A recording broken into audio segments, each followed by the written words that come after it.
சாய்ராம், அனைவருக்கும் காலை வணக்கம். இந்த நாள் உங்களுக்கு சிறப்பாக அமைய என் வாழ்த்துக்கள்.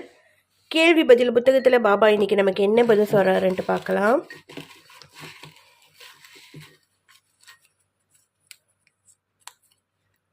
(556) பாபாவின் பதில். ஸ்ரீ சாய் பாபாவின் சக்தியை புரிந்து கொள்வது மிகவும் கடினம். அனாவசியமான சிந்தனைகளுக்கு இடம் கொடுக்க வேண்டாம். நீங்கள் அதிர்ஷ்டசாலி. ஸ்ரீ சாயை நினைத்திருங்கள் அப்படின்ட்டு பாபா சொல்லியிருக்காரு. தேவையில்லாமல் எதையும் யோசிக்காதீங்க, எதையும் சிந்திச்சுக்கிட்டு அப்படியே உட்காந்துருக்காதீங்க. எது நடக்குதோ அது பாபாவுடைய அருளால் கண்டிப்பாக நல்லதாகவே நடக்கும். கவலையை விடுங்க. பாபாவுடைய சக்தியை நம்ம புரிஞ்சுக்கிறது ரொம்ப கஷ்டம்தான். நமக்கு வேண்டியதை நமக்கு கொடுப்பாரு. என்ன நம்ம கேட்குறதெல்லாம் கொடுக்கவே மாட்டாருன்ட்டு நம்ம நினைப்போம். அது தேவையான நேரத்தில் கண்டிப்பாக கொடுப்பாரு. அது நமக்கு நல்லதாக இருந்தால் மட்டும்தான் கொடுப்பாரு. அதை புரிஞ்சுக்கோங்க. பொறுமையாக இருங்க. பாபாவை நம்புங்க. நீங்கள் பாபாவுடைய பிள்ளை, ரொம்ப அதிர்ஷ்டசாலி. பாபா துணையாக இருப்பார். ஓம் சாய்ராம்.